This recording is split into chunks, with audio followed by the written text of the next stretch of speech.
নমস্কার। ব্রিটেন এবং ইটালি ভারতকে আমন্ত্রণ জানিয়েছে তাদের সাথে মিলে 6th জেনারেশনের স্টেলথ ফাইটার জেটকে তৈরি করার জন্য।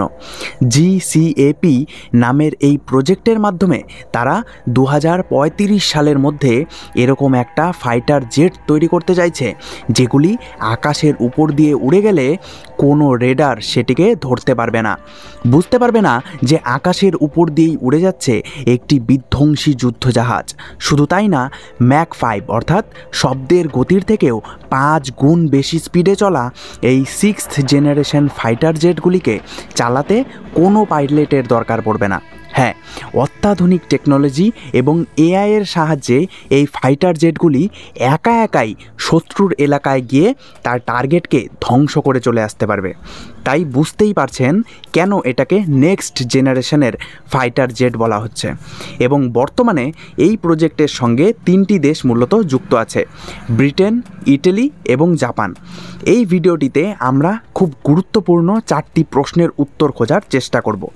1. এত অত্যাধুনিক একটি টেকনোলজিকে ভারতের সঙ্গে ভাগ করে নেওয়ার জন্য তারা ভারতের সামনে ঠিক কী কী শর্ত রেখেছে। 2. ভারতের প্রতিবেশী দেশ চীন এবং পাকিস্তান বর্তমানে কোন জেনারেশনের ফাইটার জেটকে ব্যবহার করছে এবং ভারত তাদের থেকে কতটা পিছিয়ে বা এগিয়ে আছে। 3. ভারতের কি আদৌ 6th জেনারেশন ফাইটার জেটের কোনো দরকার আছে? রাশিয়া ইউক্রেন সংঘাতের থেকে শিক্ষা নিয়ে বিশেষজ্ঞরা এই বিষয়ে ঠিক কী বলছেন। এবং 4. সাম্প্রতিক আমেরিকান থিঙ্ক ট্যাঙ্ক একটি সিমুলেশন প্রকাশ করেছে, যেখানে ভারত চীনের মধ্যে সীমান্তের ইস্যু নিয়ে যদি কখনো যুদ্ধ হয় তাহলে কে জিতবে, ভারত নাকি চীন, সেই বিষয়েও আপনারা জানতে পারবেন। তবে এইবারই প্রথম না, বরং 2022 সালেই ব্রিটেন এই প্রজেক্টে অংশ নেওয়ার জন্য ভারতের কাছে প্রস্তাব নিয়ে এসেছিল। তবে টেকনোলজি ট্রান্সফার এবং অন্যান্য কারণের জন্য ভারত সেই প্রস্তাবে তখন রাজি হয়নি। তাই এবার ইতালি ভারতকে রাজি করানোর জন্য উঠে পড়ে লেগে গেছে এবং রিপোর্ট অনুসারে এবার তারা এই ফাইটার জেটের সম্পূর্ণ টেকনোলজি ট্রান্সফারের সাথে সাথে ভারতকে এই ফাইটার জেটের জেনারেল এক্সপোর্ট লাইসেন্সও দিতে রাজি হয়ে গেছে, যার ফলে ভারত ভবিষ্যতে চাইলে এই ফাইটার জেটকে অন্যান্য দেশের কাছে বিক্রিও করতে পারবে। এই 6th জেনারেশন ফাইটার জেট বর্তমান সময়ে কেন ভারতের জন্য এত জরুরি হয়ে পড়েছে সেটা আপনারা এতেই আন্দাজা লাগাতে পারবেন যে এই ভিডিওটিতে আমরা যেই প্রজেক্টের কথা বলছি সেই প্রজেক্টেও যদি ভারত যুক্ত হয়ে যায় তাহলেও ভারতের কাছে একটি 6th জেনারেশন ফাইটার জেট আসতে কমপক্ষে 2035 সাল পর্যন্ত অপেক্ষা করতে হবে। অন্যদিকে জাস্ট কয়েকদিন আগেই বিশ্বের প্রথম 6th জেনারেশন ফাইটার জেটকে উড়িয়ে সমগ্র বিশ্বকে অবাক করে দিয়েছে চীন। হ্যাঁ, সাম্প্রতিক চীনের এই ভিডিওটি সোশ্যাল মিডিয়ায় ভাইরাল হয়ে গেছে, যেখানে চীনের 6th জেনারেশন ফাইটার জেটকে আকাশে উড়তে দেখা যাচ্ছে।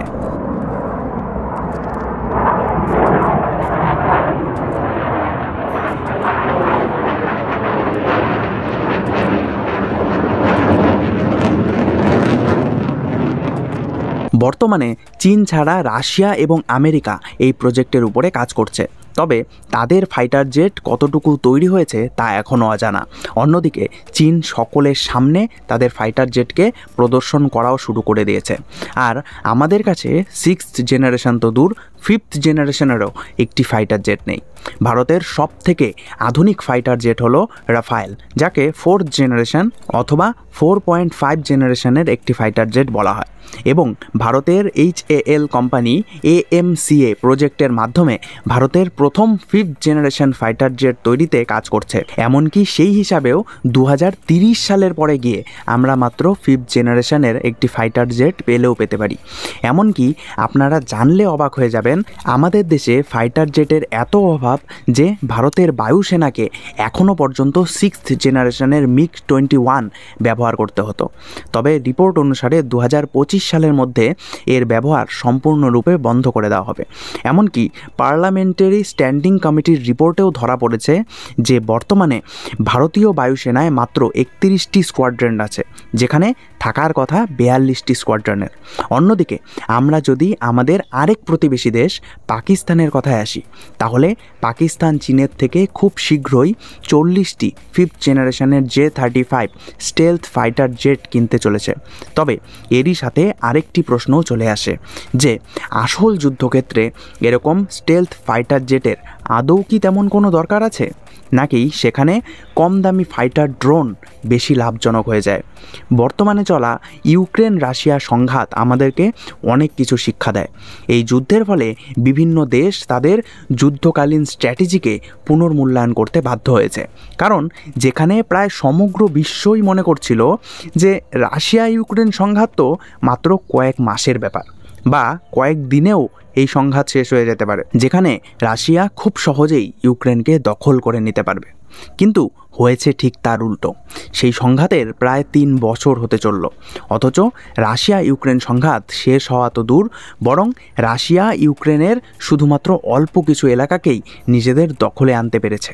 রাশিয়ার কাছে অত্যাধুনিক টেকনোলজি তো ছিল, অত্যাধুনিক ফাইটার জেট, মিসাইল সবই ছিল, কিন্তু রাশিয়ার অত্যাধুনিক ফাইটার জেটের সামনে ইউক্রেনের টার্কির কাছ থেকে কেনা স্বল্প মূল্যের ড্রোন অনেক ক্ষেত্রেই কিন্তু রাশিয়ার ফাইটার জেটকে ছাপিয়ে চলে গেছে। যেখানে যুদ্ধ বিমান পরিচালনা করতে একজন পাইলটের দরকার পড়ে, সেখানে এই সব ড্রোন চালাতে কোনো পাইলটের দরকার পড়ে না, এবং এগুলি নষ্ট হয়ে গেলেও তেমন কোনো ক্ষতিই নেই, কারণ এই ড্রোনগুলির মূল্য ফাইটার জেটের থেকে অনেক অনেক কম হয়।